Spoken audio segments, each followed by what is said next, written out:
které si myslím, že jsou důležité. The first is that I do approach this topic from this perspective of a believer. Za prvé, že k tomuto tématu přistupuji z hlediska věřícího. The second thing I want to mention is also important as well. A druhá věc, kterou bych chtěl zmínit, je rovněž důležitá. I'm not just approaching it from the standpoint of a believer. Že k tomuto tématu nepřistupuji pouze z hlediska toho, že jsem věřící. I teach history for a university in the States. Učím historii na univerzitě ve Spojených státech. And I'm approaching this topic also from an academic perspective as an historian. A také přistupuji k tomuto tématu z akademické perspektivy, z hlediska toho, že jsem historik. The way I'm presenting this material to you is no different than the way I would present it in the university context. Způsob, jakým budu dneska prezentovat tuto přednášku, není odlišný od způsobu, jakým bych ji prezentoval na univerzitě. We'll talk about Buddha, Mohamed, or Jesus. Takže když mluvíme o tom, jestli Buddha, Mohamed nebo Ježíš, Why would we do this? a proč vůbec to děláme, proč o tom mluvíme?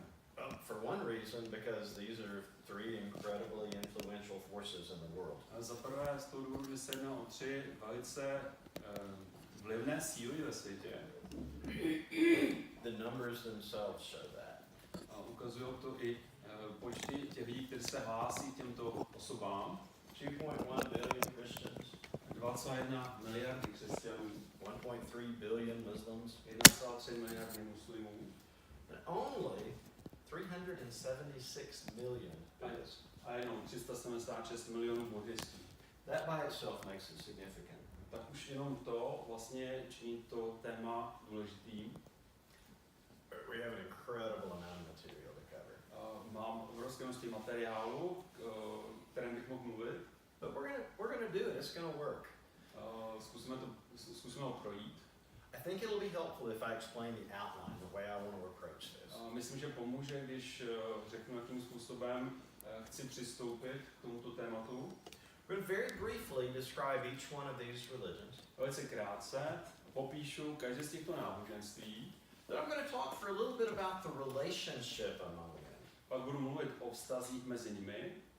And then finally I want us to dig a little deeper and ask the question, what can we know about each one of these founders? A poté bych se chtěl trošku specifičtěji zaměřit na to, co můžeme zjistit o každém ze zakladateli těchto náboženství. Begin with the description of each. Takže začnu popisem každého z těch náboženství. Again, really brief. Hodně stručně. I want to talk about reducible commonality. Jestliže mluvíme o nějakých zredukovatelných věcech, běžných věcech, and we're going to keep it all very general. K tomu řeknu jenom obecně něco. Each one of these groups has a lot of variation within the group. Takže to, na co to ty tři náboženství zredukovat, na takové běžné věci, které jsou běžné pro tyto náboženství, že v každé té skupině máte různé prostě variace. We're going to talk just about some things, some general statements we can make about each. Budeme o tom mluvit jenom obecné rovině. Let's begin with Christianity. Začneme křesťanstvím. The idea of a triunal God who is distinct from the physical creation. Takže křesťanství učí myšlenku trojjediného Boha, který je odlišný od jeho stvořitelského díla. And that one part of that Trinity, Jesus, came to earth and lived as a man. A jedna část tohoto trojjediného Boha, Ježíš, přišel na zem a žil tady jako člověk. And that the historical foundation of this is something that is essential to believe in Christianity. A historický základ toho je něco, co je velice podstatné pro křesťanskou víru. He came to forgive, to redeem, to reconcile sinful man to God. Takže Ježíš přišel, aby odpustil hříchy lidem, aby je usmířil s Bohem. And those that respond to his message become part of a spiritual kingdom. A ti, kteří reagovali pozitivně na jeho poselství, tak se stali součástí jeho duchovního království. Dedicated to good works and to sharing the message and proselyting. A dále šířili křesťanskou víru, konali dobré skutky. A record of these events was made by men claiming to be witnesses. Zápisy o těchto událostech byly pořízeny lidmi, kteří o sobě prohlašují, že jsou svědky. And Christianity claims to be a unique access to God. který prohlašuje, že jsou svědky těchto událostí, a křesťanství o sebe prohlašuje, že má unikátní přístup k Bohu. Let's look at Islam now. Podíváme se nyní na islám. The faith of Islam is also predicated on the accuracy of the historical events. It's predicated, you means that it's It founded. has to be true. Takže pokud jde o islámské náboženství, tak jeho pravdivost taky musí být nějakým způsobem zdůvodněná historickými událostmi, pokud je to pravdivé náboženství. We have a man named Mohamed who marries a rich widow, and that gives him leisure time. Takže je tam člověk, který se jmenuje Mohamed, ten se oženil s bohatou vdovou a tím měl tedy spoustu volného času. In 610, he claimed to have an encounter with the angel Gabriel. Že tvrdil, že v roce 610 měl setkání s andělem Gabrielem. He was told to memorize and to recite. Který mu říkal, ať se naučí a recituje nějaké verše. This series of revelations continued for 23 years. A dostal teda od něj nějaká zjevení a mělo to trvat 22 years. 23. A mělo to trvat 23 let. And he gathered followers by his message and also by the sword until the time of his death. A shromažďoval své následovníky svým poselstvím, ale také mečem až do své smrti. Muhammad claimed to be the last and the greatest prophet. Mohamed o sobě tvrdil, že byl poslední a největší z proroků.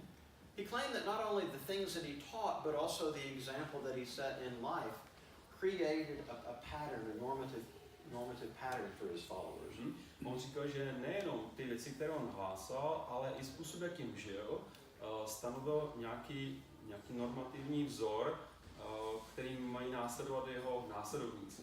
In fact, on the screen we have a couple of surahs, verses from surahs in the Quran that state just this.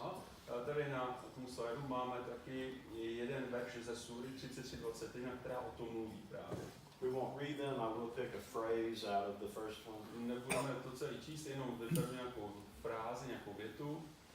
It says, in the messenger of Allah, or Muhammad, you have a beautiful pattern of conduct for anyone whose hope is in Allah. Takže tam se říká, že v poslu Allahově, to znamená Muhammadovi, máte nádherný vzor jednání pro každého, kdo má naději v Allahovi. So he wasn't just a pretty good pattern, he was a beautiful pattern. Takže on neměl být jenom nějaký dobrý vzor, ale měl být nádherným vzorem. What were some of the key concepts that he taught? Podívám se některé klíčové myšlenky, koncepty, které učil Mohamed. One God, one prophet. Jeden Bůh, jeden prorok. Submission. Podřízení. And a coming judgment. A také soud. The 5 pillars of Islam. Tady je 5 pilířů islámu. The profession of faith, the process whereby one becomes a Muslim. Vyznání víry, kterým se člověk stává muslimem. Prayer. Modlitba. Alms. Almužny. A pilgrimage. Také pouť. And fasting, especially Ramadan. To znamená Ramadán. Let's move on to our overview of Buddhism. Podíváme se na nějaký krátký přehled buddhismu.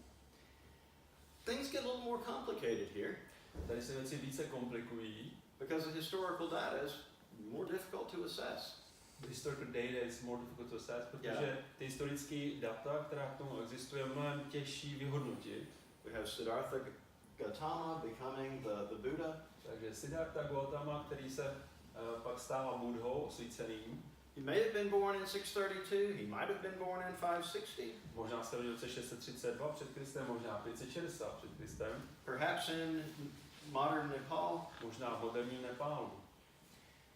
According to legend, his life was shaped by 4 sights that he saw. Podle legendy jeho život byl ovlivněn nějakými 4 věcmi, 4 pohledy, které zažil. He was born to a rich family. He had been very protected and isolated in his life. On se narodil do bohaté rodiny a byl velice izolován a ochraňován během svého života. He wanted to go out and see the world. On chtěl jít do světa a vidět svět. Some of the things he saw were very disturbing to him. Některé věci, které viděl, velice rozrušily. The first thing he saw was an old man. První, co viděl, byl nějaký starý muž. He was troubled by that and he asked him, what's wrong with this person? A jeho to Buddhu to jako tížilo a ptal se, co je s tím člověkem, co je špatné s tím člověkem. He was told that this is what happens to everybody. Everybody gets old. A bylo mu řečeno, to je to, co se stane každému. Každý člověk zestárne. Then he saw someone who was sick. Pak viděl někoho, kdo byl nemocný. He said, what is this? A co je tohle? Well, this is what probably happens to everybody at some point. To je opět něco, co se stane téměř každému. Then he saw a funeral procession. Pak viděl pohřební průvod. He said, what's this? A ptal se, co je tohle? So this is what happens to everybody. A bylo mu řečeno, tohle se taky stane každému. When I read this story as an historian, it doesn't pass the smell test. A když to čtu jako historik, tak mi ten příběh moc nevoní. How isolated does he have to have been in his life?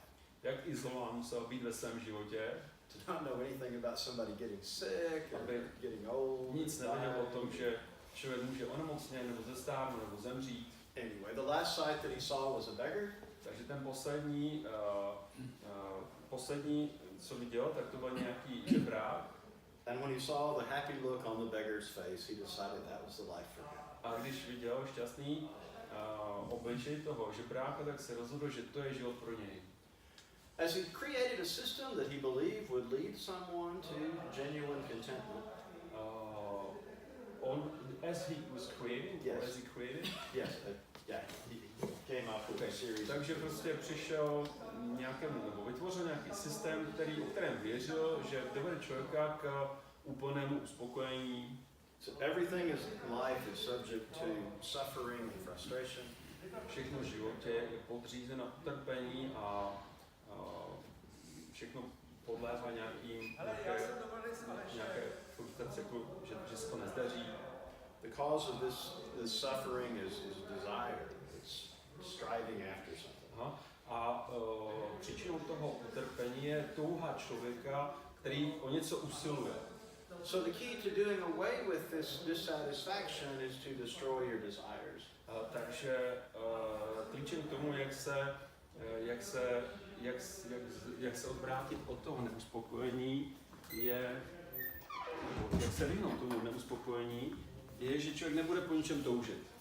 And the way to accomplish this was by following the eightfold path. A způsob, jak to vykonat, nebo jak se toho dosáhnout, je následovat nějakou osmidílnou stezku. Again, we're seeing all of this material on the slide. Takže mám tady na slajdu. That includes the right belief. Takže ta osmidílná stezka zahrnuje správnou víru, the right intention, správný úmysl, the right speech, správnou mluvu, the right action, správné jednání, the right livelihood, správné živobytí, the right effort, správné úsilí, the right mindfulness, a správný smysl nebo koncentraci, and the right concentration. Správnou dbalost a správnou koncentraci. Certain fundamental principles needed to be lived out. Takže klíčové principy: nezabij žádnou živou věc, Don't kill anything, nic nezabij, don't steal nic anything, neukrať, don't tell lies, nelži, don't commit adultery, nepáchej cizolství and don't drink intoxicants or take drugs. a nepij žádný alkohol a neber drogy. The basic principles underlying Buddhist belief are these. Takže základní principy, které buddhisté věří, jsou tyto. The Buddha didn't believe in a personal, distinct individual God. Takže Buddha nevěřil v nějakého osobního boha.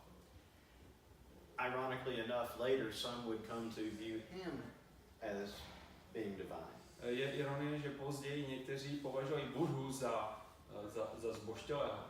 In his system there was no sin against a supreme being. Takže v jeho systému nebylo nic, co by bylo možné označit jako hřích proti Bohu. He believed that the physical body, the human body, was worthless. It was something that was in the way. On věřil, že lidské tělo je bezcenné, je to něco, co člověku překáží. I want to move from this to thinking about the concept of pluralism. Já se toho přesunu ke konceptu pluralismu. Think about these three great world religions, and the discussion often becomes what is the relationship among them, how do they see each other. Aha, takže když máme tady tyhle tři velká náboženství, tak se často diskutuje o tom, jak na sebe navzájem nahlíží, jaké jsou mezi nimi vztahy. And the suggestion is, can't we just all smile and hug each other and be happy together? A je navrhováno, že vlastně, jestli nemůžeme se všichni obejmout a prostě každý si může jít svou vlastní cestou. The reality is that even as we've seen very briefly and on a fairly shallow level, Takže the skutečnost faiths je, are not, they're not reconcilable. skutečnost je, když jsme se na ty náboženství dívali velice povrchně, tak skutečnost je taková, že ty náboženství se navzájem nedají žádným způsobem usmířit. And the more deeply we would dig into each one, the more irreconcilable we would find out they are. A čím více bychom se zabývali učením, tak tím více bychom zjišťovali, že vlastně ta učení jsou nesmiřitelná. And each one of them claims to be the way. Každé z nich tvrdí, že je tou správnou cestou. The Oxford theologian Alistair McGrath wrote this. Takže nějaký oxfordský teolog, Alistair McGrath, nás poznamenal. And could we read this one? Existuje rostoucí konsenzus, který je zavádějící, který považuje různé náboženské tradice světa za variace jednoho společného tématu. What McGrath is talking about is the popular idea that I referenced a minute ago, that we can just figure out. A jedna otázka. Konsenzus, co to je? Konsenzus jako shoda. A jo, děkuju. Aha. I'm sorry, what was... That somehow we can figure out how that they're all really the same. They're all leading to the same place. That's people claim that. Yeah, Okay. yeah. That's what McGrath is addressing. Takže McGrath vlastně reaguje na ty lidi, kteří říkají, že prostě každé z těch náboženství je cesta k Bohu a že vlastně v podstatě je jedno, kterou se člověk vydá. Takže on na to reagoval tím, že to tak není. Again, the reality is they're irreducible and they're also Nelze ty náboženství zredukovat na nějaký základní společné body a navíc tady učení jsou protichůdná. The effort is sometimes made to figure out, well, let's keep digging down deeply to find out just the things they have in common. Je prostě úsilí, někteří lidi vynakládají úsilí, říkají, že když prostě ta náboženství osekáme až na nějaký základ, takže zjistíme, co mají společného. But when you dig through that and you throw everything else away, there's nothing really left of any of them. Ale v takovém případě, když to takhle ty náboženství osekáte, tak tam už nic nezbývá v těch náboženství. Including the very things that made them appealing in the first place. Že tam nezbývá ani ty věci, kterými vlastně ta náboženství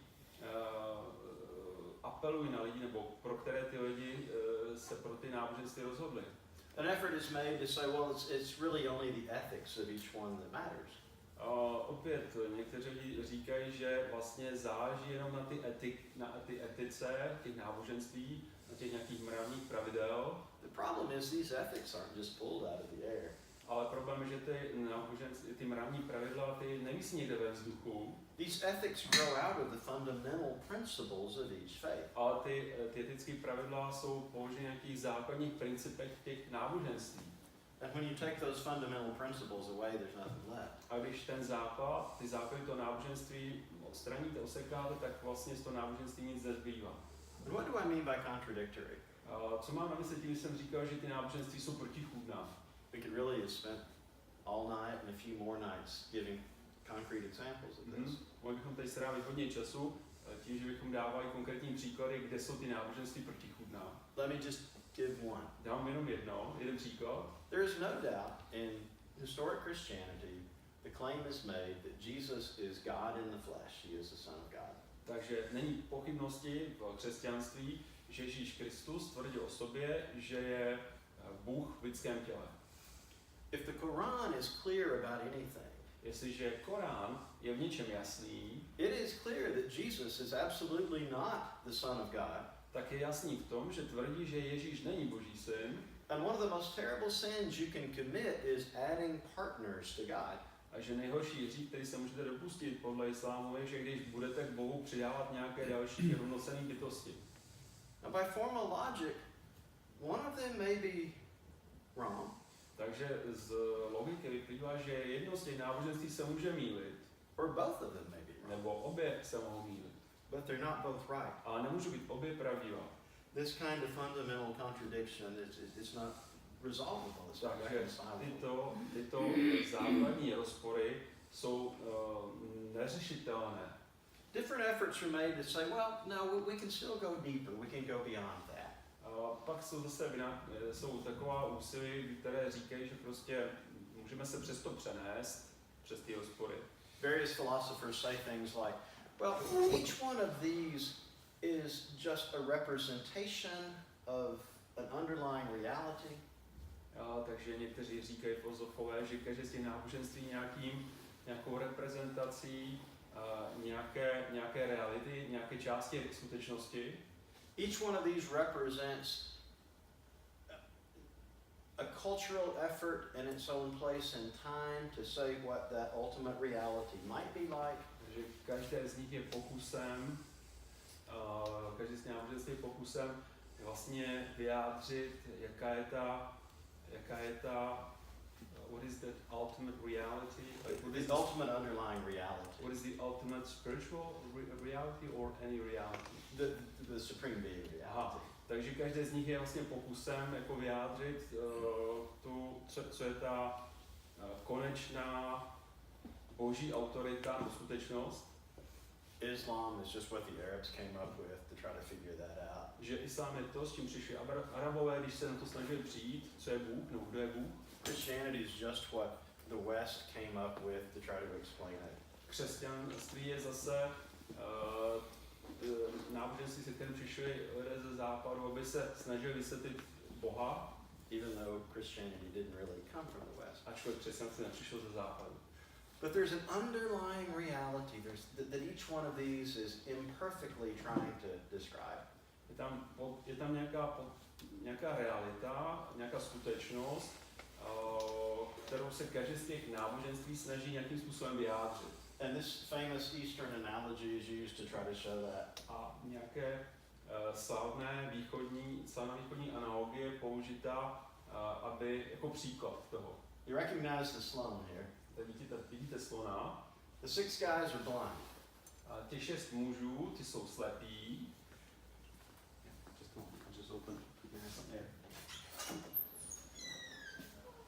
And so each one of the 6 guys is trying to understand what an elephant is like based on his own contact with it.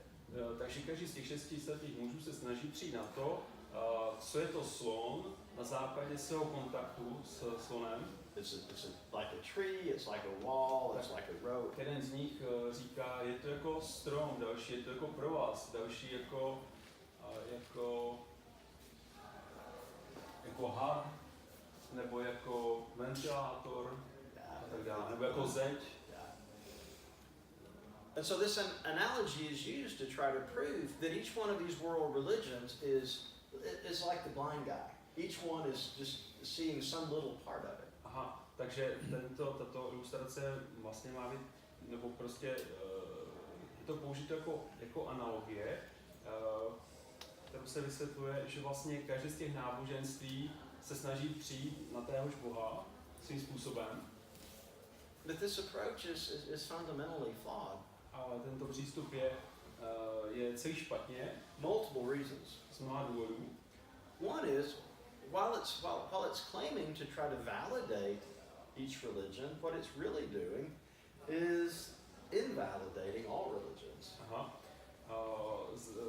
V podstatě zatímco tenhle přístup má jako dát platnost všem těm náboženstvím, tak ve skutečnosti je zneplatňuje. By trying to say they're all a little bit right, jestli řekne, že všechna ta náboženství jsou trochu pravdivá, it's saying they're all basically wrong. Tak vlastně říká, že vlastně všechna jsou v zásadě špatná. It tries to reduce everything. This approach tries to reduce everything just to the ethics. Snaží se zredukovat celé to náboženství pouze na etiku. It rejects all historical or fact claims. Odmítá veškerá historická tvrzení. And it winds up being a tautology that refutes itself. A nakonec skončí jako nějaká tautologie, která prokazuje sama sebe. I'm sorry, já jsem to řekl, že by tady šel vzduch a mě připadá někdo v kouři, já se nemůžu nadechnout. On to může prosím tě otevřít okno. Somebody smoking there or something, I cannot breathe.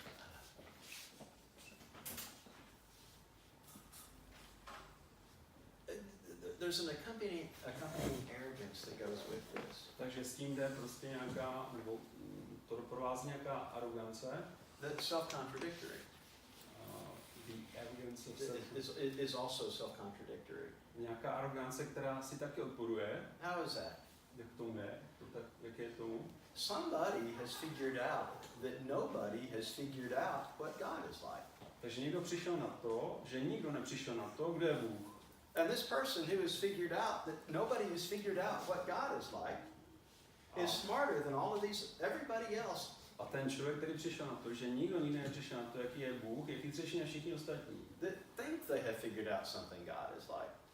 A je chytřejší, že ví lépe než všechny ty věci, na které oni přišli. If no one can figure out what God is like, Jestliže nikdo nemůže přijít na to, jaký je Bůh, how did this guy figure out what God was like? jak může tenhle člověk říct, jaký je Bůh? And if everybody else is wrong about what God is like, A jestliže všichni se mluví ohledně toho, jaký je Bůh, how does he know that he's right about what God is like? tak jak on sám o sobě může říct, že on má pravdu o tom, jaký je Bůh. It also overlooks the fundamental claim of Christianity. A také to vlastně přehlíží základní tvrzení křesťanství.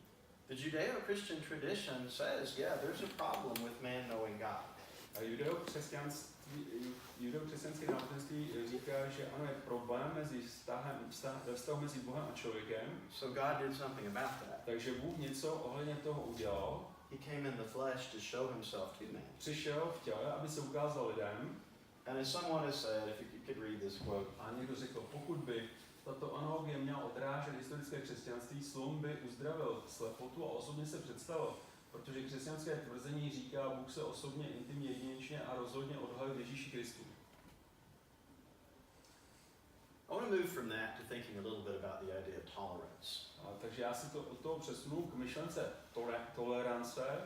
Tolerance is one of those words you hear so often and it's thrown around and it's so important. Tolerance je slovo, které často slyšíte a je to důležité slovo.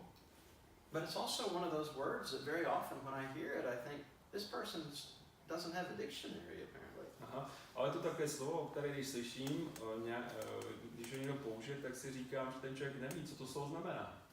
The word, they don't know what the word tolerance means. Že lidé neví, co znamená slovo tolerance. I want to talk about this just for a little bit. Na chvilku o tom budu mluvit. There are three things we need to bear in mind when we think about tolerance. Takže jsou tři věci, které musíme mít na mysli, když mluvíme o toleranci.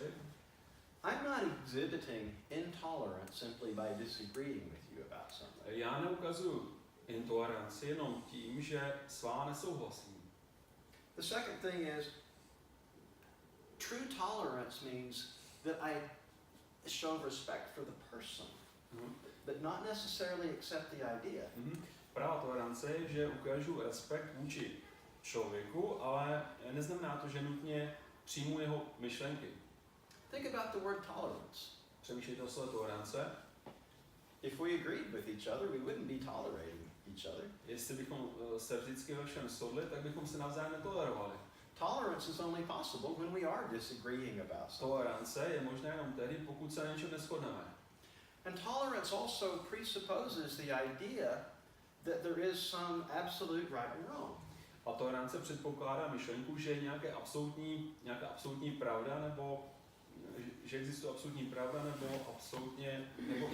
ten opak, že něco není správné. If I'm going to say it is absolutely right to tolerate people, Jestliže řeknu, že je absolutně správně tolerovat lidi, then I must admit that there are some things that are absolutely right. pak musím připustit, že jsou některé věci, které jsou absolutně správné. With this behind us, I want to move back to the historical analysis of this question. Takže teďka se přesunu k historické analýze této otázky. What can we know about these men that founded these religions Takže co víme o těch mužích, kteří založili ta náboženství and their message? a o jejich poselství? Let's start with what we may know about Buddha. Tak začneme Buddhou. The reality is, the date for the birth of Buddha is something that people argue about by about 200 years. Takže skutečnost je, že ohledně data narození Budhy se lidé dohadují a je tam rozptyl nějakých 200 let. There's a little bit of an irony here. Je v tom trošku ironie. Sometimes critics of Christianity will look at Christianity and say, well, some of you people think he was born in 6 BC and some of you people think he was born in 0. Že kritici křesťanství říkají křesťanům, tak někteří z vás si myslí, že se Ježíš narodil v roce 6 před Kristem, no, před naším letopočtem, nebo v roce 4 před naším letopočtem. That's maybe as much as a 6-year window there. Takže tam může být až 6letý rozptyl. The same people don't care at all that they can't put Buddha in a 200-year window. Ale stejným lidem nezáleží na tom, že u Budhy je rozptyl nějakých 200 let. There is evidence if you Google Buddha, you're going to find evidence presented for his birthplace. Pokud si najdete na Google Budhu, tak tam někdo prezentuje důkazy pro to místo, kde se měl narodit. That evidence is going to come from 400 years after the fact. Ale ty důkazy pocházejí nebo jsou až o 400 let starší, než se měl on narodit. There are legends that grew up about his really weird burial and the relics that came in connection with that. Jsou nějaké legendy, které se týkají jeho velice divného pohřbu a nějakých relikví. But these are also from very late sources. Které pocházejí od Budhy, ale ty se taky pocházejí z nějakých starých zdrojů, jako mnohem pozdějších zdrojů. And we may look back at a history of the place and the period for some definitive answers. We can look back to try to find those historical answers from that period and place. But that historical text is only from 1,000 years after the fact. Takže nějaká definitivní nekanonická historie pochází až z 1000 let poté, kdy on se narodil a žil. Bottom line is we really don't know much about Buddha. Takže vlastně na závěr tomu lze říct, že o tom Budhovi toho skutečně moc nevíme. From a historical perspective, we can't say with confidence we know anything about it. Z historické perspektivy nemůžeme říct s důvěrou, že víme, že cokoliv s jistotou o něm víme. What about his writings? Co jeho písemnosti? The Pali Canon. Pálí kánon. The authoritative text. Autoritativní text. But it was something that transitioned from an oral tradition to a written text 500 years after he died. Ale je to něco, co vlastně původně se předávalo ústně a teprve 500 let po jeho smrti to bylo zapsáno. What happened during that 500 years? Co se stalo během těch 500 let? What happened to that oral tradition? S tou ústní tradicí, s tím ústním podáním. How much did it evolve? How much changed? Nakolik se to změnilo, nakolik se to vyvíjelo dál? Nobody has any idea. Nikdo nemá žádnou představu. For the most part, modern Buddhism, especially in the West, isn't troubled by this. It's not troubled by that. Většinou moderní buddhisté, zejména v Spojených státech, se tím nějak nezatěžují. One prominent Western Buddhist writer named Daniel Sharpenberg. Takže jeden z prominentních západních buddhistů, nějaký Daniel Sharpenberg, in one of his own writings posed the question, did Buddha really live? A v jednom z svých článků psal, jestli Buddha vůbec žil. His answer was, it doesn't matter. On napsal, že na tom nezáleží. Our faith is not really based on whether or not he lived. Že víra buddhistů není založena na tom, jestli on někdy žil nebo ne. Almost all scholarship suggests that the stories of him going out and seeing four things and all of that is legend, is fabricated. Almost all scholars. Tak většina, téměř všichni učenci se shodují na tom, že ty legendy o Budhovi, o těch 4 pohledech, co měl, takže jsou to vymýšlené příběhy. So, why would Buddha say you should believe what they teach? Tak proč by buddhista vám měl říct, že máte věřit tomu, co on učí? You should ask the wise, is this working? Is this successful? You should ask the wise? Yeah, the wise around you. Uh-huh. Is this working? Měli byste se zeptat moudrých kolem vás, jestli buddhismus funguje. And you should base it on your own experience. So they say to you that you should... Takže když se na to zeptáte buddhistů, tak oni vám řeknou, zeptejte se moudrých kolem vás a oni vám řeknou na podkladě své zkušenosti, jestli to funguje. Where would that answer come from? A odkud tyto odpovědi by pocházely? This is a terrible slide with way too many words on it. It's not Tohle even je, translated. tohle je hodně dlouhý a ani to není přeložený. I'm going to summarize it. Je to shrnu. The summary of this is that the successful disciple is not going to be somebody that worries about reports or legends or traditions. Aha, takže když to shrnu, tak tady se říká, že úspěšný buddhista to bude člověk, kterému nebude záležet na nějakých legendách, nějakých zprávách, reports. He doesn't specify. Okay. The quote doesn't specify.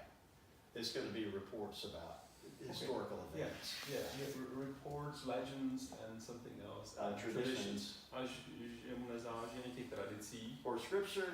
Nebo nějakém písmu. Or logical conjecture. Nebo dokonce na logickém závěru. Or analogy. Nebo nějaké analogii.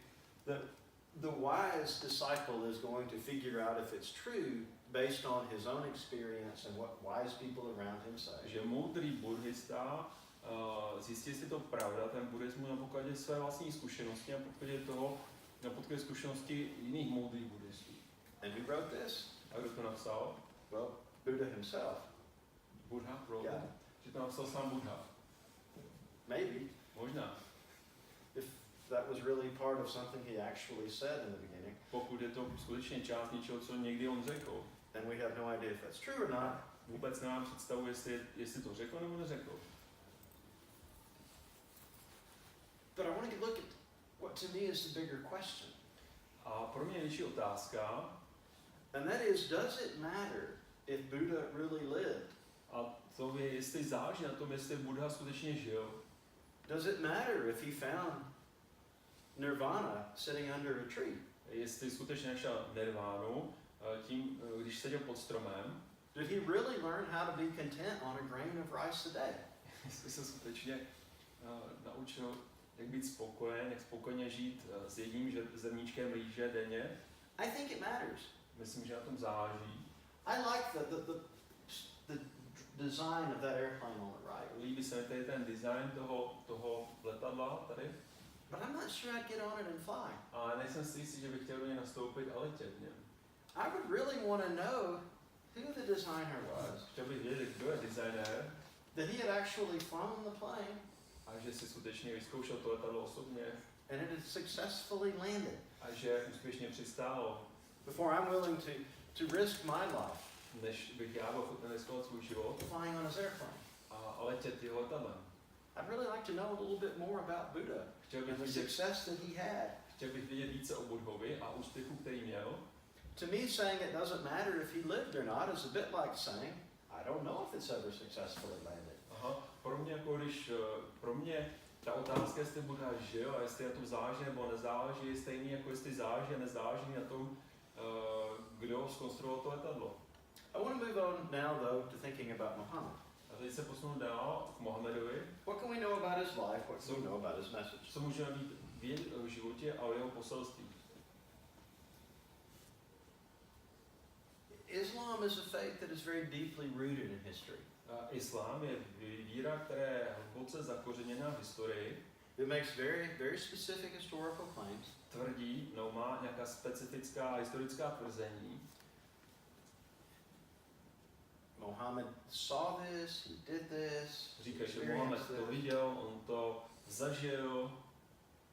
And so it lays itself open for historical analysis. Takže je možné ta tvrzení historicky analyzovat. What kind of questions are important and what kind of questions are fair to ask? Jaké otázky jsou důležité a jaké otázky lze férově položit? Number one, did he really live? Za prvé, jestli vůbec Mohamed žil. The second one is, what did he actually say? Za druhé, co vlastně Mohamed řekl? And if his example is one that his followers should imitate, how did he live? A jestliže jeho příklad je ten, který by jeho následníci měli následovat, tak jakým způsobem žil? Unless these questions can be answered and answered well, Islam has no validity. Jestliže tyto otázky nelze položit a zodpovědět dobře, pak islám nemá žádnou platnost. And unfortunately, these questions haven't been asked very much. A naštěstí tyto otázky nebyly moc pokládány. I didn't realize this until a few years ago. Já jsem si to neuvědomil až do nějaké doby před několika lety. I teach for the same university I graduated from. Učím na stejné univerzitě, kterou jsem absolvoval. So some of my former professors are now my colleagues. Takže někteří mý bývalí profesoři jsou mými kolegy. One of my former professors was talking to me about this one day because he was teaching a class on the history of Islam. A jeden z těch profesorů mi říkal, že učil jako he was teaching a class on the history of Islam. Takže učil historii islámu. He was talking about the difficulty of raising these questions, these historical questions. A mluvil o obtížnosti položit tyto historické otázky. And he told me he had written a book where he raised these very questions. A on řekl, že on napsal knihu, kde tyto otázky položil. And I said, really? Is it published? A já jsem řekl, určitě. A bylo to publikováno? He was a very blunt person. Very blunt, very plain spoken. A ten člověk vám prostě řekne rovnou na rovinu, prostě co si on myslí, co chce říct. He said, no, it hasn't been published. On říkal, ne, nebylo to publikováno. I said, why? Já jsem se zeptal, proč. He said, are you stupid? A he said to you, on mi řekl, ty jsi hloupý. He said, nobody's going to publish it. On říkal, nikdo to nebude publikovat. Nobody wants to risk the risk that they take by publishing something like this. Nikdo nechce riskovat tím, že by publikovali knihu jako je tato. Most of the historians that are writing on this topic now are doing so anonymously or under pseudonyms. Aha, že mnozí historikové, kteří takovéto knihy dneska píšou, tak je píšou pod pseudonymy. Most of them are living under death threats for even asking the questions. Mnozí jsou dokonce pod hrozbou smrti, že tam píšou takhle o islámu. But we're going to ask the questions a little bit. My tyto otázky položíme. What can we know about Mohammed from the Quran? Co můžeme vědět o Mohamedovi z Koránu? Let's start with what we know about the Quran. Tak začneme tím, co víme o Koránu. It claims to be from God. Tvrdí o sobě, že je od Boha. It claims to be recited by Muhammad. Tvrdí, že byl recitován Mohamedem. And it forms the message of and the heart of Islamic life. A že jeho poselství, it forms the message in the heart. Yet it is the heart of Islamic thought. Takže je to vlastně jádro islámského náboženství. As for Muhammad, we know from the Quran that his life is to be imitated. Z Koránu víme, že má být Mohamedův život napodobován. But for his life to be imitated, we would actually have to know a lot about what he did. Ale aby ho člověk mohl napodobovat, tak by musel vědět, jaký byl ten jeho život. And so if we ask the question, do we know a lot of details about Muhammad's life? Takže když položíme tu otázku, známe hodně detailů z Mohamedova života? The answer is going to be, of course we do. A odpověď bude, ano, samozřejmě známe. We know it from the early sources. Známe je z raných zdrojů. Whatever those are. Ať jsou jakékoliv. And we know it because of the impact that he had on the world. A víme to kvůli tomu, jaký dopad mělo islámské náboženství na svět. Let's look at this a little bit more closely. Podíváme se na to trošku detailněji. I mentioned that very few have raised this question. There are exceptions. Řekl jsem, že velice málo lidí pokládá tyto otázky, je pár výjimek. An example of this was a professor named Mohamed Sven College. Tak jedním z nich je nějaký profesor Mohamed Kališ. He was actually the first professor of Islamic theology in Germany. Byl to první profesor islámské teologie v Německu. He was someone who asked these questions, and when he asked these questions, he wound up renouncing his faith. Je to někdo, kdo tyto otázky si položil, a když si je položil, tak odmítl islámskou víru. Does the impact that Muhammad had on the world prove that he lived? Ten dopad, který měl islám na svět, dokazuje, že Mohamed žil? Does it prove that we have a lot of factual information about his life if he did? Dokazuje, že máme hodně faktických informací o jeho životě? It might seem initially like the answer to that is yes. Možná na začátku se to bude jevit jako, že ano, že musel žít. Until you look at Spanish history and read more about El Cid. Až do té doby, když se podíváte třeba na španělskou historii a přečtete si něco o El Cidovi. Or English history and read more about King Arthur. A nebo na anglickou historii a přečtete si něco o králi Artušovi. Think about the impact. We probably know more about our author than most of us do about L. Cid. Aha, asi většina z nás to ví víc o Artušovi než L. Cidovi. Think about the legend of author and how he supposedly shaped so much of English history and life. Přemýšlejte o těch legendách o Artušovi, jak údajně měl sformovat podstatnou část anglické historie. Did he live? On žil. Maybe somebody kind of like him? Možná někdo podobný Artušovi. Around whom so many legends grew up that it wound up helping shape a culture, even though it wasn't historical reality. Kolem něhož se rozvinulo tolik legend, že to pomohlo sformovat anglickou kulturu, i kdyby ve skutečnosti nežil. But you say, well, but there's all these early sources that give us all this information about Mohammed. Někdo říká, ale jsou ranní zdroje, které dávají informace o Mohamedovi. What all are these sources that we rely on so heavily? Které jsou ty zdroje, na které lidé tak spoléhají? Fall into three categories. Padají do 3 kategorií. The first is the Quran itself. První je samotný Korán.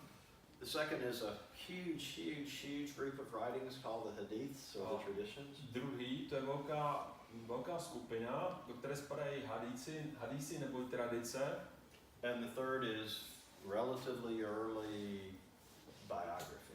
A ta třetí skupina je relativně raná biografie. Let's look a little bit more at each one of these. Podíváme se na každý z nich. Surprisingly to many, because not many of us have ever read the Quran. Aha, překvapivě pro mnohé, protože mnozí nečetli Korán. The Quran itself says almost nothing about the life of Mohammed. Tak překvapivě Korán neříká téměř nic o životě Mohameda. He's not even mentioned in the Quran more than a handful of times.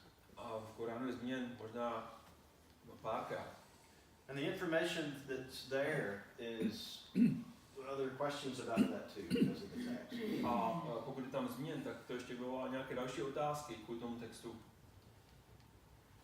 The earliest possible attestation to the Quran itself is from 60 years after the death of Mohammed. Takže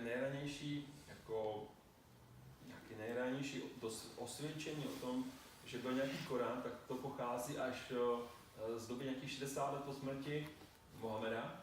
The first time the Quran itself is ever mentioned is 100 years after he died. A poprvé, kdy Korán je vůbec zmíněn, tak je to asi 100 let po jeho smrti. And there were so many textual issues that it makes it very difficult to know what Mohammed actually supposedly said. A je tam tolik textových problémů v Koránu, že obtížné vlastně dojít k závěru, co vlastně ten Mohamed řekl. Now, Islam itself says that the text of the Quran is perfect, unchanged and unchangeable. Aha, Islám sám říká, že text Koránu je dokonalý, nezměněný a neměnitelný. In fact, one respected Muslim scholar said of the Quran, not a dot has ever changed. A dokonce nějaký respektovaný muslimský učenec říká, že se tam nezměnila ani jedna tečka v tom Koránu. But what is the reality of that? Ale jaká je tam skutečnost? Ironically enough, one of the authoritative hadiths says something quite different. Ironicky jedna z autoritativních hadíc tradicí islámu říká tady tohle. It says, let no one of you say, I have acquired the whole Quran. A nikdo z vás neříká, získal jsem celý Korán. How does he know what all of it is when much of it has disappeared? Jak ví, co je celý Korán, když hodně z Koránu zmizelo? One of Muhammad's wives is quoted as saying in one of the hadiths, this surah used to be really long, and now about 100 verses of it have been lost. Aha, takže jedna z Mohamedových manželek je citována v jedné z těch hadíc, těch tradic, když říká o některé z těch sur, z těch kapitol, že tam bylo o 100 veršů více a teďka je tam o 100 veršů méně. I've mentioned the hadiths a couple of times. Let me say a little bit more about it. Zmínil ty hadísy, ty tradice, několikrát ještě se k tomu trošku budu věnovat. They are a fundamental part of Islamic faith. Jsou podstatnou částí islámské víry. They are considered authoritative. Jsou považovány za autoritativní. One of the three legs of Islamic theology. Jsou to jako 3 pilíře islámské teologie.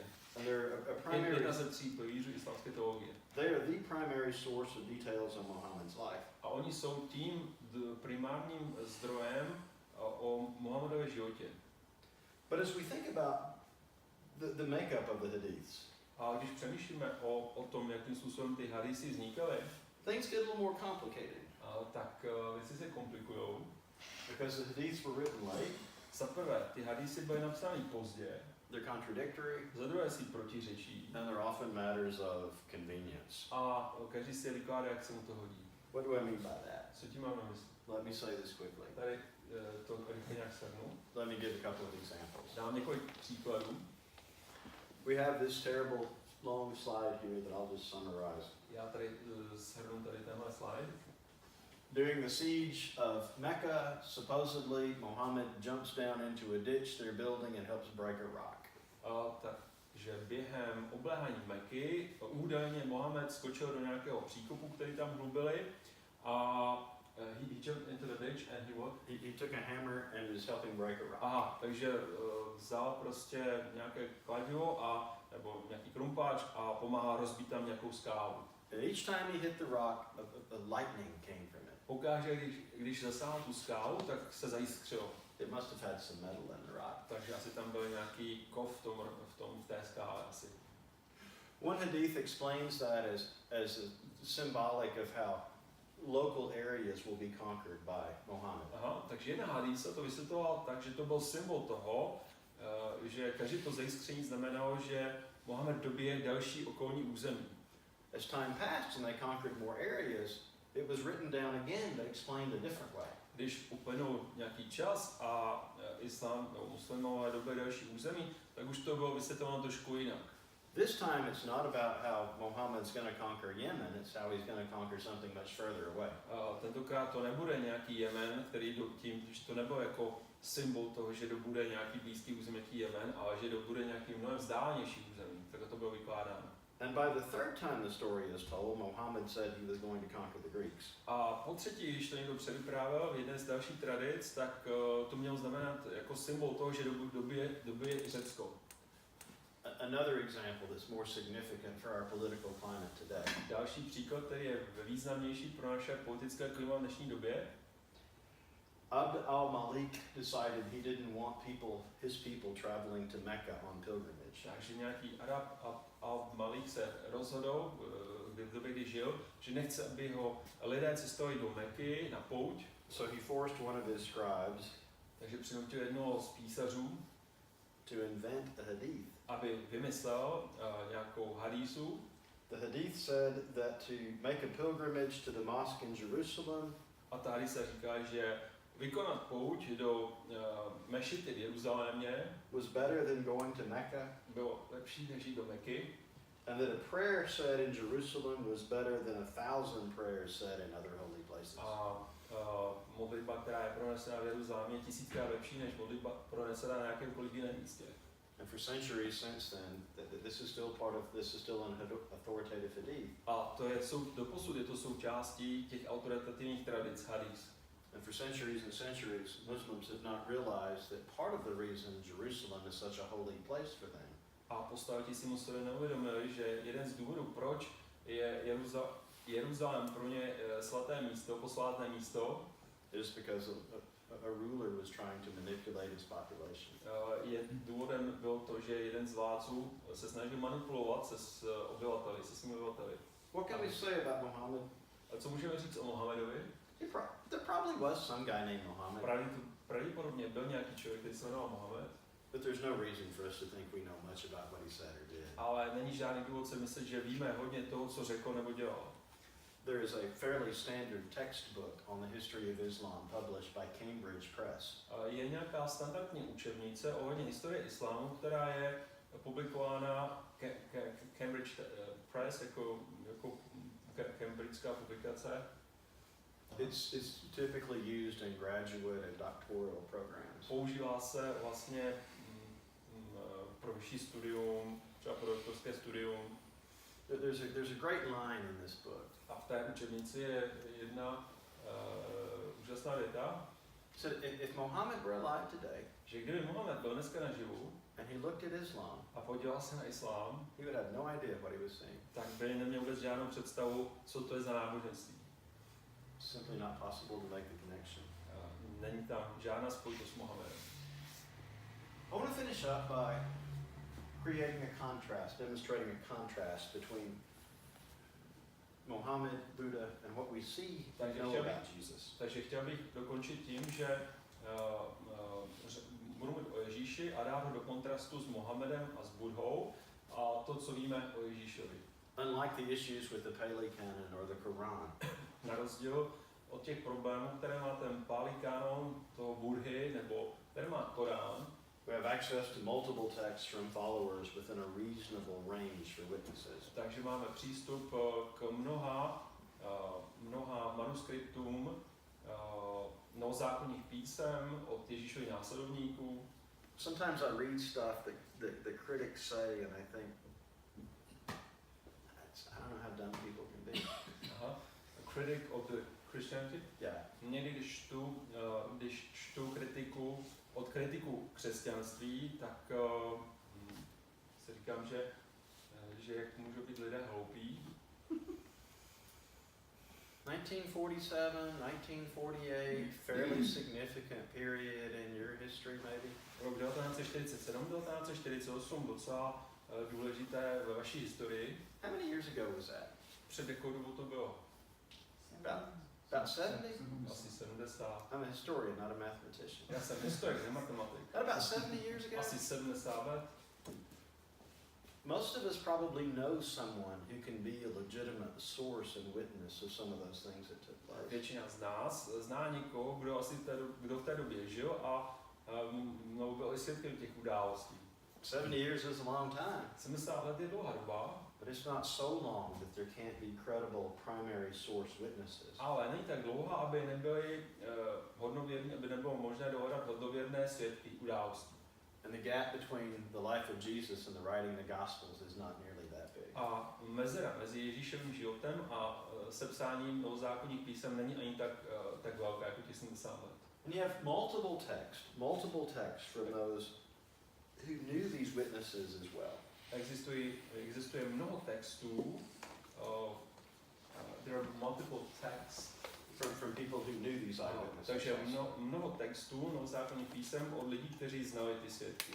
Thousands of manuscripts for comparison and triangulation. Existuje tisíce rukopisů pro srovnání.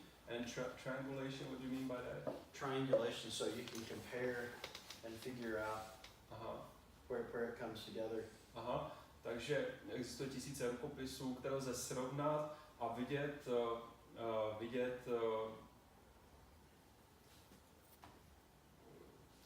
to help you with your analysis. Které vám můžou pomoct, ať vám to může pomoct pro vaši analýzu. The oldest manuscripts go back to a very short period of time from the life of the witnesses themselves. Ano, takže ten nejranější manuskript, který je dochován, tak je vlastně krátké časové období po období apoštolů. And the basics of the story of the life of Jesus can be recreated from secular sources. A základní body Ježíšova života lze zrekonstruovat dokonce i ze světské historie. Hopefully, if we've accomplished anything in the last hour or so, it helps paint a picture of how different this is from what we have with Buddha and Mohammed. Takže doufám, že z té hodiny, ty přednášky, můžete vidět, že to je velice odlišné v případě Ježíše, pokud jde o ten jeho život, a je to odlišné od Budhy nebo Mohameda. Ask the question, which one, based on this kind of evidence, would I choose? Takže na podkladě těchto důkazů o životě těchto třech lidí, pro koho bych se rozhodl? I guess I told you in the beginning. Jak jsem vám řekl na začátku. But I want to say just another word about why. Já už jsem vám to řekl na začátku, že jsem věřící, takže jsem křesťan, ale chtěl bych vám říct několik slov proč. First, it's not because of my national or ethnic origin. Ale není to kvůli mému národnímu nebo etnickému původu. It's also not because of my personal heritage. Není to také kvůli nějakému, že jsem to zdědil jako víru po svých předcích. It's not even because I prefer the ethics of Christianity over these other things. Není to ani kvůli tomu, že bych preferoval etiku křesťanství před etikou těch dalších náboženství. So why is it? Tak proč? I would say it's because I have a solid rational basis to believe that Jesus lived. Protože se domnívám, že mám solidní racionální základy věřit, že Ježíš, nebo důvod věřit, že Ježíš žil. that I know what he actually did and what he actually taught, že mohu vědět, co udělal, co učil, and that I have that same kind of evidence for the fact that he was resurrected. a že mám stejný druh důkazu i pro skutečnost, že byl vzkříšen. And that's the kind of confidence that will allow me to make choices in my life that reflect that. A to je vlastně důvěra nebo jistota, která mi pomáhá dělat vlastně rozhodnutí v mém životě. I told you in the beginning we were going to cover an awful lot of material. Takže já jsem vám řekl na začátku, že projdeme hodně informací. But I want to thank you for your kind attention to A that. chtěl bych vám poděkovat za vaši laskavou pozornost. And we'll have an opportunity now for some discussion, question and answer. A teďka máme příležitost pro nějakou diskusi nebo pro nějaké otázky. And I'm going to move back over here to the chair. Já si sednu.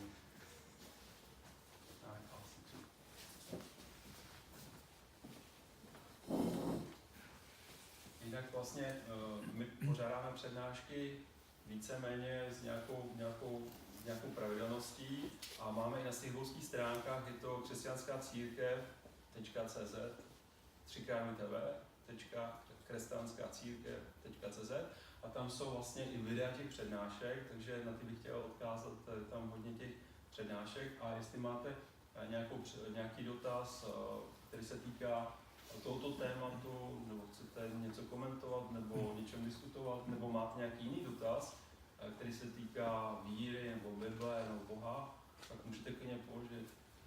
Let me add something to that.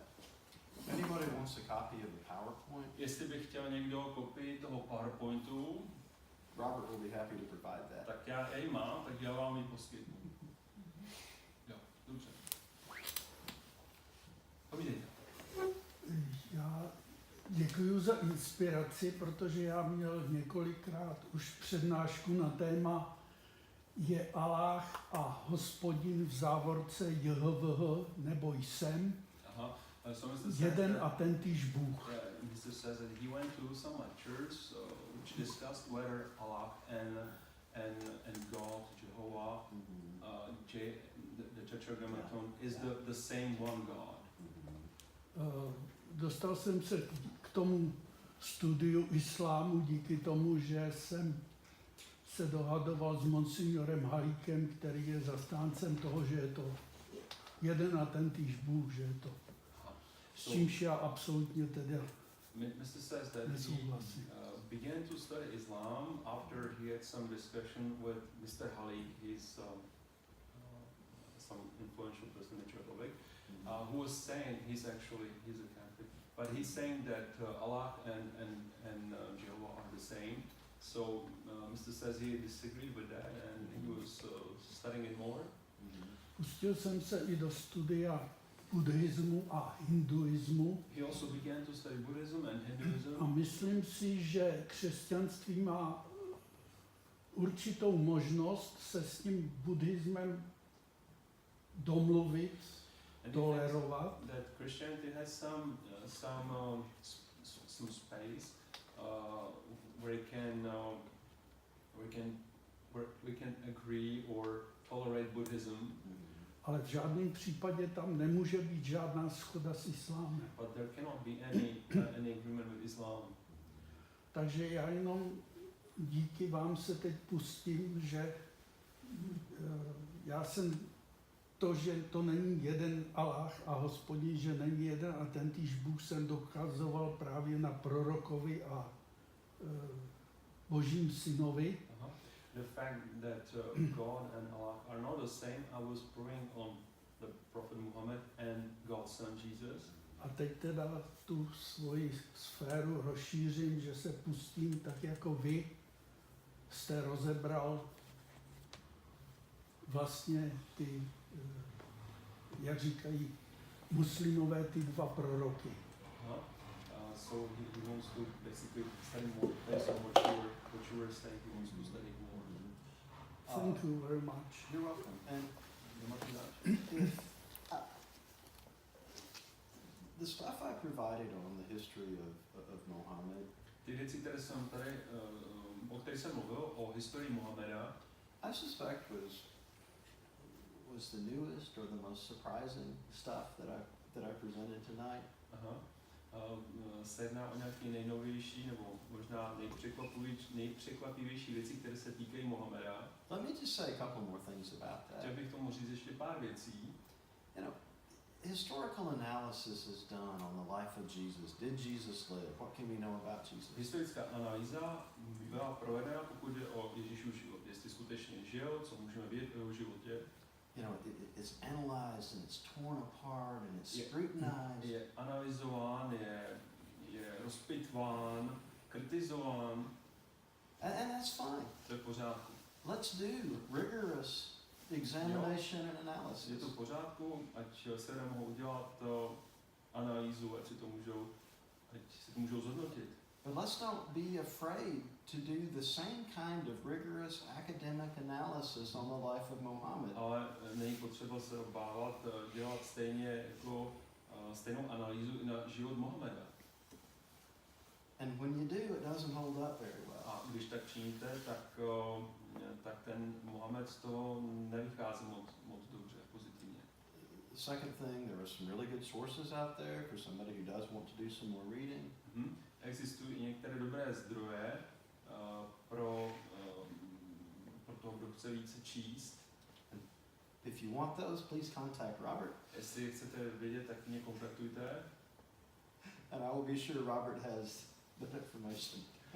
Si jistý, že mám ty informace.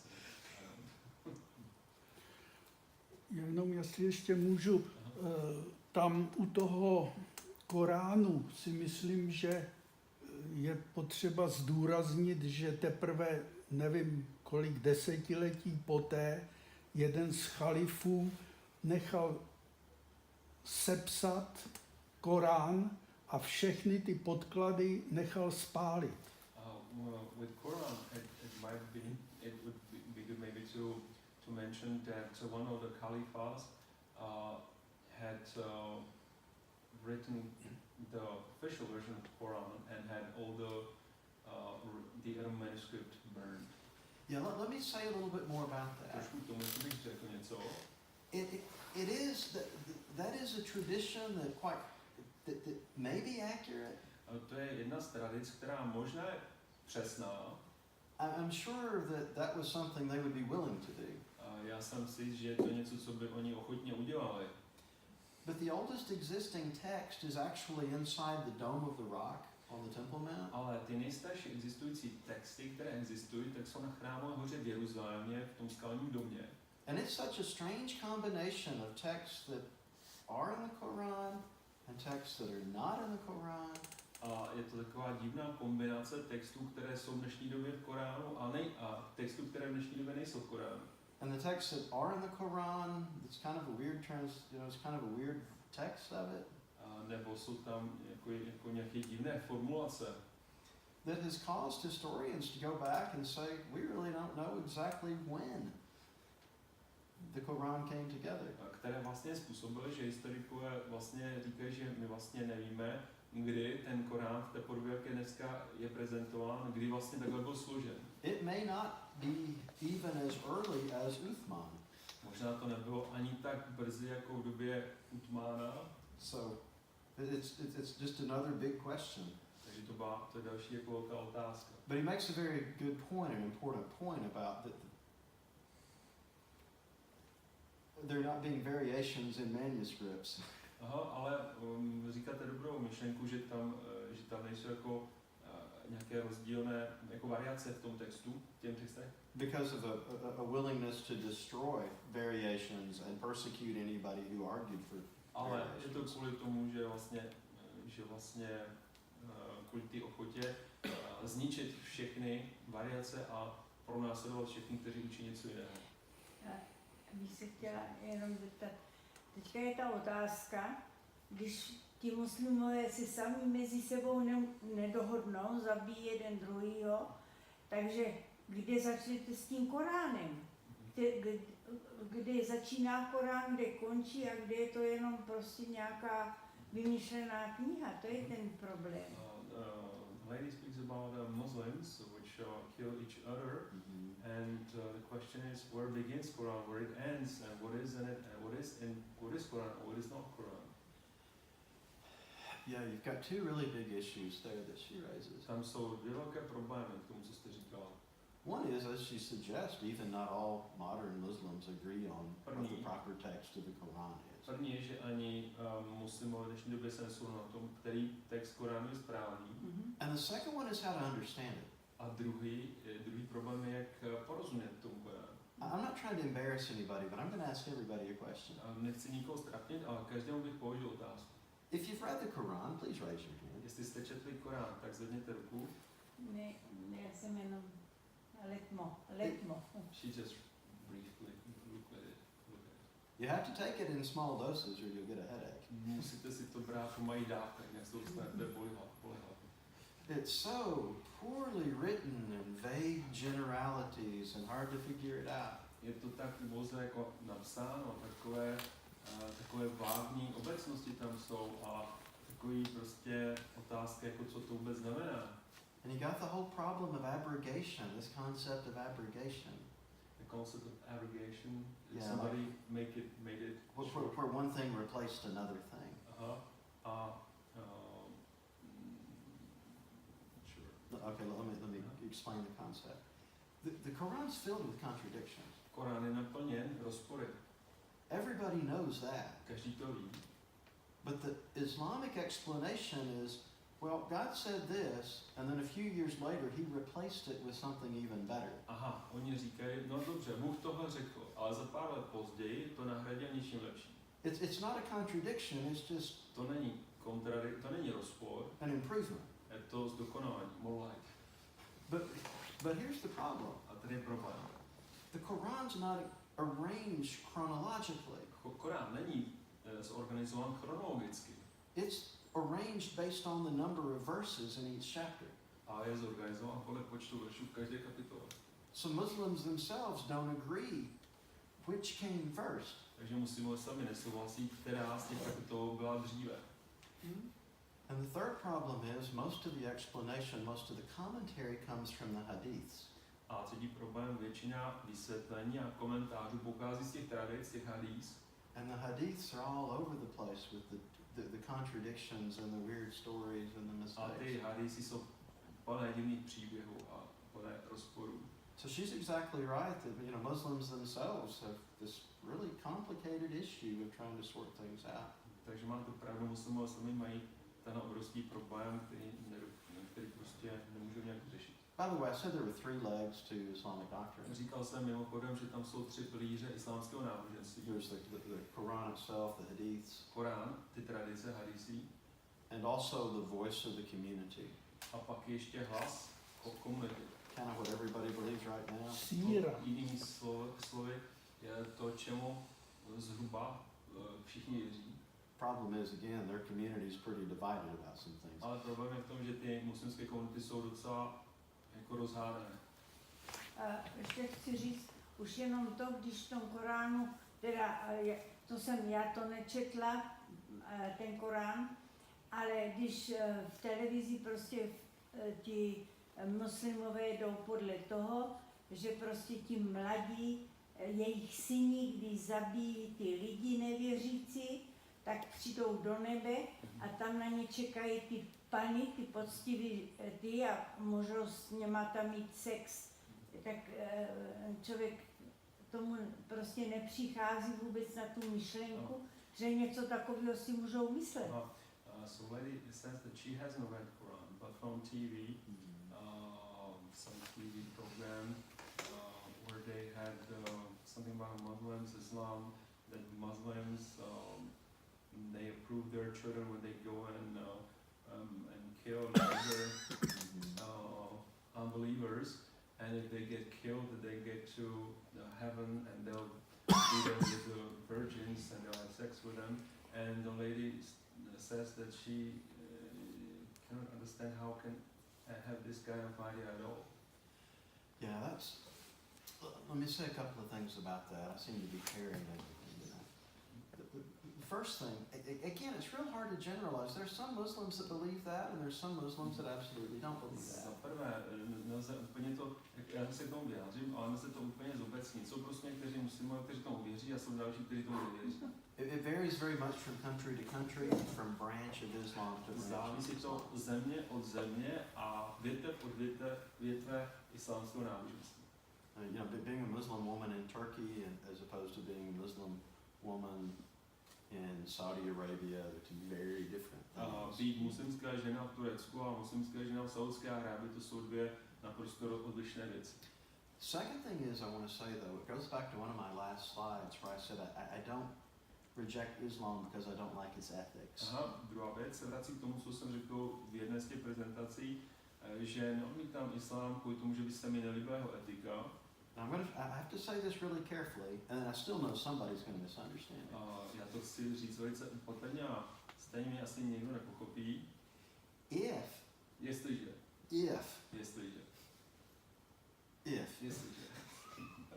Allah is the true God, je pravý Bůh, and jestli, I'm not going to say all those ifs again. teďka nebudu opakovat všechna ta jestli Mohammed is his prophet, jestli Mohamed je prorok, then the ethics of Islam are right. pak etika islámu je v pořádku, je správná. I don't reject Islam because I don't like the ethics. Já neodmítám islám kvůli tomu, že nemám rád jejich etiku. I reject the ethics because I reject the historical basis of Islam. Já odmítám etiku z toho důvodu, že odmítám historický základ islámu. I believe what I refer to as the Old Testament was true. Já věřím v to, že třeba starý zákon Bible je pravdivý. But I'm glad God's not still operating the way he did back then. Ale jsem rád, že Bůh nejedná stejným způsobem v dnešní době, jakým jednal v době starozákonní. I believe that Christian ethics are superior to Buddhist ethics or Islamic ethics. Věřím to, že křesťanská etika je mnohem lepší než buddhistická nebo islámská. But it's not because I personally like it better. Ale není to kvůli tomu, že bych ji osobně měl raději. It's because I believe that Jesus is the resurrection Son of God. Ale proto, že věřím, že Ježíš Kristus byl vzkříšen. I think sometimes we get the wrong cause and effect there. Myslím, že někdy si můžeme míchat příčiny a následky. Příčiny a následky.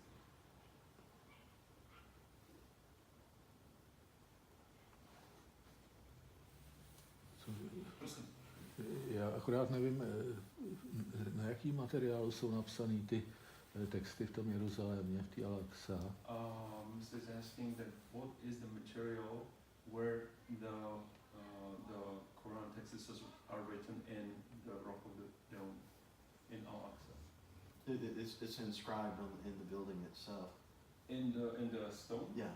Takže to vyjde do kamene, přímo do kamene. And I'll say one more thing about that. Ještě jednu věc k tomu. If the Quran itself is a perfect and not one dot has changed, Jestliže Korán je dokonalý, ani jedna tečka se nezměnila. if it's an exact representation of what exists in heaven, Jestliže to je přesné zobrazení toho, co existuje v nebi, then it's really strange that in the Dome of the Rock they were mixing together non-Quranic material with Quranic material. takže je skutečně divně, že v té mešitě v Jeruzalémě tam mají pomíchané texty, které jsou v Koránu v dnešní době a které nejsou v Koránu v dnešní době. Let me illustrate what I'm talking about. Chtěl bych tomu dát nějaký příklad. I might be on my computer with my word processor and I might be typing in Bible verses. Třeba pracuji s počítačem v textovém editoru a píšu tam nějaký biblický verš. Because I have a very high view of Scripture, Protože mám velké mínění o písmu, I'm not going to add in my own sentences tak tam nebudu přidávat žádná slova k biblickým veršům. as though it was part of the text. Jako kdyby to bylo součást Bible. That's basically what you have with the Quranic text in the Dome of the Rock. Ale v případě těch koránských textů v Jeruzalémě, v té mešitě, tak tam je to pomíchané. Tam jsou věci, které jsou v Koránu, které nejsou. And I'm not going to make any changes to the text. I'm not going to alter it at all, the Bible text. Já nezměním žádnou část biblického veršení, žádným způsobem. I'm not gonna add a word or two here. I'm not gonna change the verb tenses. I'm not gonna do that. Nepřidám slovo tady, neuberu slovo tady, nezměním čas, v jakém to je napsáno. But that's the kind of thing you see in the text that's in the Dome of the Rock. Ale to je věc, kterou běžně vidíte vlastně v těch textech, které jsou v té mešitě v Jeruzalému.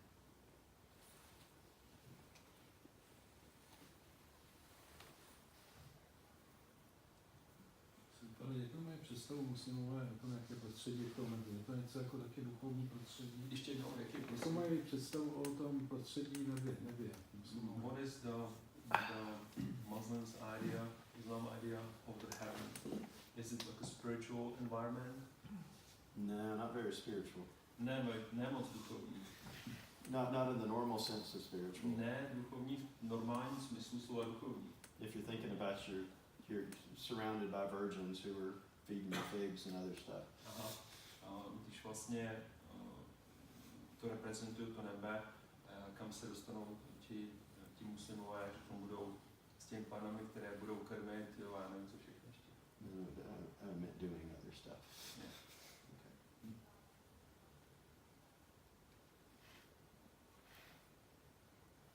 Tak jestli to všechno, tak vám velice děkujeme za přednášku.